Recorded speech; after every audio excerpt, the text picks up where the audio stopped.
Welcome back. Welcome to Self-Love is the Best Drug. I am Jaquana, and here we talk about all things self-love and personal development.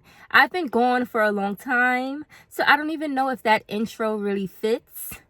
I do want to say we cover everything from self-love and personal development, meaning mental, physical, spiritual, emotional, all of the things, okay? All of the things.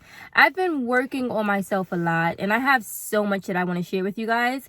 I've been trying to compartmentalize what I've been learning and put it into a system. So that's kind of what's taking me a little long. But that's not important.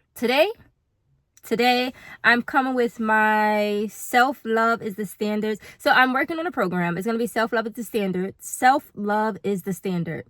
Look out for that. I'm going to be posting more about it, and I'll definitely have the link in the bio if you guys want to sign up for that program. But while I was working on my program, I created the 7 embodiment commandments of self-love.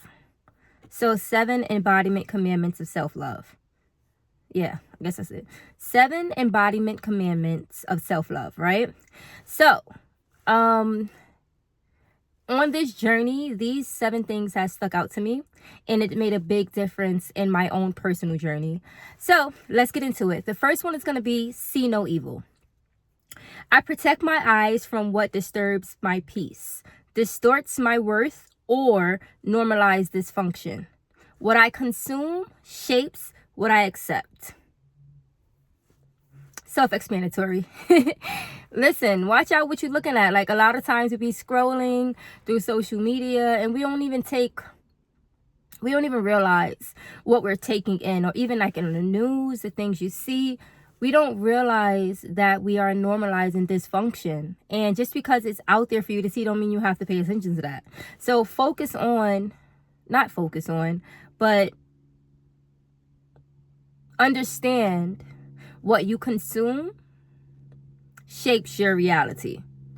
So be mindful of that. See no evil. Now, number 2 is going to be hear no evil. I no longer entertain gossip, negativity, or voices that make me question my value. I am selective with what get access to my mind. I would say this, I've learned this through friendships and through relationships as I got older, because I had to experience things first. So I guess when I was younger, like, everybody gossiped for fucking conversation. And at a certain age or a certain point of consciousness, it just didn't sit right with me. Because if you're talking to me about the next person, then what are you saying to the next person about me? Never really sat right with me. So if you are in a group of friends who sit around and gossip, you gotta sit there and think about that, okay? That negativity, that energy alone, the frequency of the complaining and the gossiping, it brings your energy down. Be mindful of that shit. All right, cool. Hear no evil. Let's go on to the next one. Speak no evil. I do not speak against myself, not as a joke, not in frustration, not ever. My words build my reality. So I speak life onto myself daily. Same thing. When you say things like, oh, I'm a stupid, oh, I shouldn't, oh, I look ugly, or oh, I look fat, all that shit brings that energy to you. You have to understand, you got to speak life into yourself.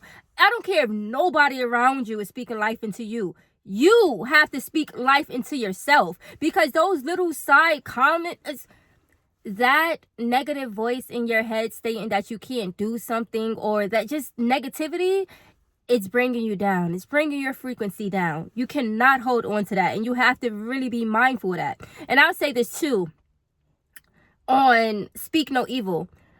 Even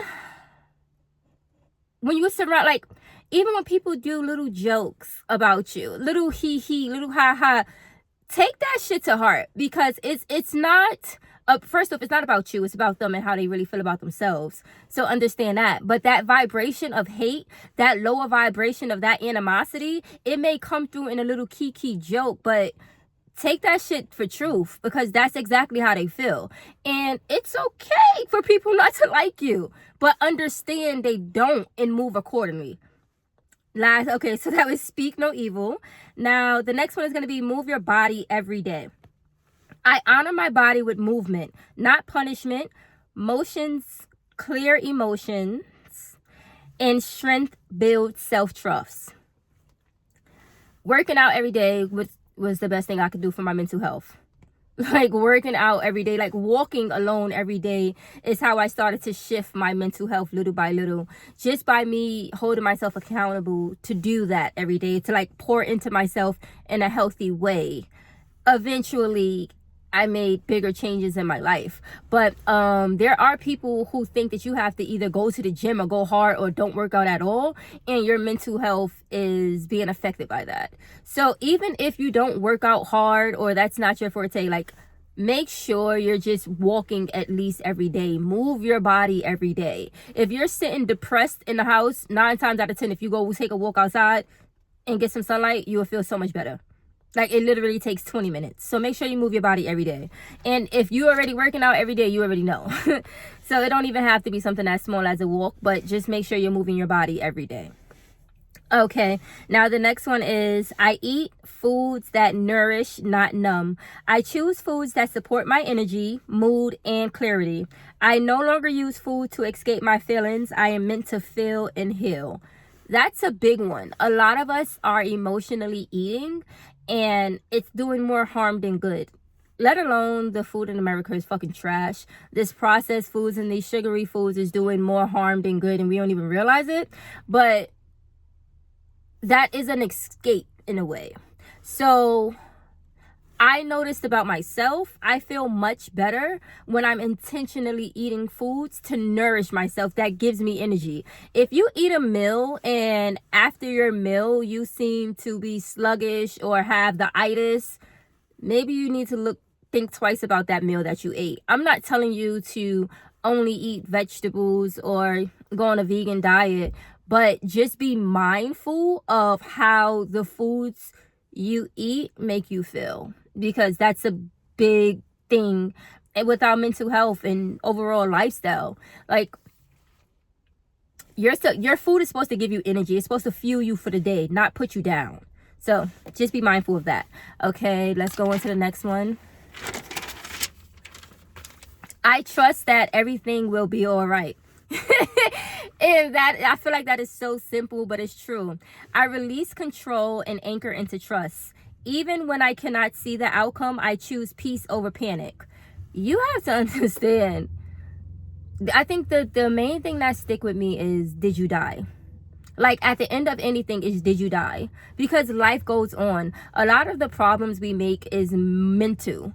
A lot of the issues that we have is how we perceive what's going on in the world. So when you understand that everything is literally okay and trust that the universe is working out for you, you will be okay. Even in the worst of times, you know that there's lessons to be learned from it. And it's not for you to panic like it's the end of the fucking world, because it's really not the end until it's the end. And then when it's the end, then who gives a fuck? You're dead.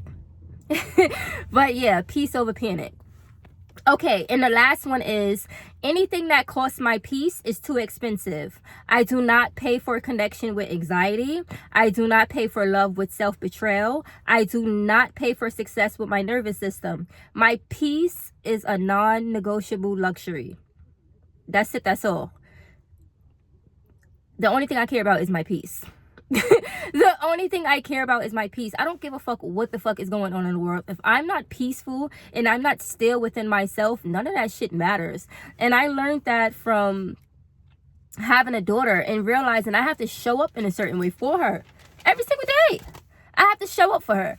And I want to be her safe space. I want to be her peace. And the only way I can do that for her is if I'm doing that for me. And when you don't have peace, when your mind is chaotic and you're just dealing with bullshit just because people are weird, make sure your peace is protected. even if they don't even understand it, boundaries are fucking important. Confirmation, Bert. Boundaries are important. Protect your peace at all costs.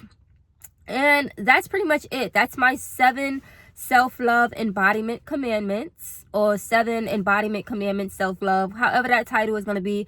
Listen, this is the code of conduct, okay? Write these 7 things down and make sure you're living by it every day. And I'm going to go back through the titles one more time. See no evil, hear no evil, speak no evil, move your body every day, eat foods that nourish, not numb, trust that everything will work over. Trust that everything will be all right, and anything that costs my peace is too expensive. Listen, if anything compromises any one of those 7s, it don't belong in your life. And that's it.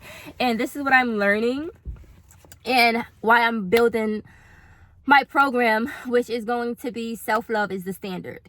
This is where I don't even want to get into it. Just look out for Self-Love is the Standard. Okay? I will be releasing that program soon. If you guys are interested in Self-Love is the Standard, comment down below. Hashtag Self-Love is the Standard. And I will be telling you guys more about it as the weeks go on. Yeah, that is it. Thank you so much for tuning in. I am back. Remember, self-love is the best drug. Peace and love.